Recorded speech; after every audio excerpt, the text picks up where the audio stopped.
ஆஃபீஸில் வேலை செய்கிற ஒருத்தர் கூட வேலை செய்கிறவர்கிட்ட, சார், கல்வி பெருசா செல்வம் பெருசா அப்படின்னு கேட்டாராம். அதுக்கு அவரு, உன்கிட்ட ஒரு 10 பைசா இருக்குமா அப்படின்னு கேட்டாராம். அதுக்கு அந்த மனுஷன், சார், 100 ரூபாயே வச்சிருக்கேன், நீங்கள் நான் கேட்டதுக்கு பதில் சொல்லுங்க சார் அப்படின்னு சொன்னாராம். இதை கேட்ட அவரு, ஏய்யா, உனக்கு கொஞ்சமாவது அறிவு இருக்கா அப்படின்னு கேட்டாராம். உடனே அந்த மனுஷன், சார், வார்த்தை அளந்து பேசுங்க, அப்படி நான் என்ன கேட்டுட்டேன் அப்படின்னு கேட்டாராம்.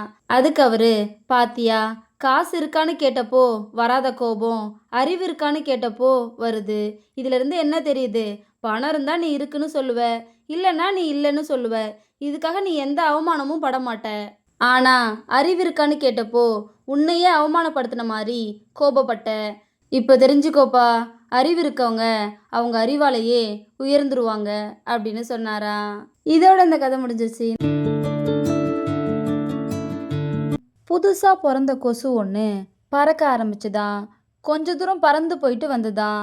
அப்பா கொசு அதை பார்த்துட்டு, பறக்கிற அனுபவம் எப்படி இருந்துச்சு அப்படின்னு கேட்டுச்சான். அதுக்கு அந்த குட்டி கொசு, சூப்பராக இருந்துச்சு, எல்லாரும் கைத்தட்டினாங்க அப்படின்னு சொல்லிச்சான்.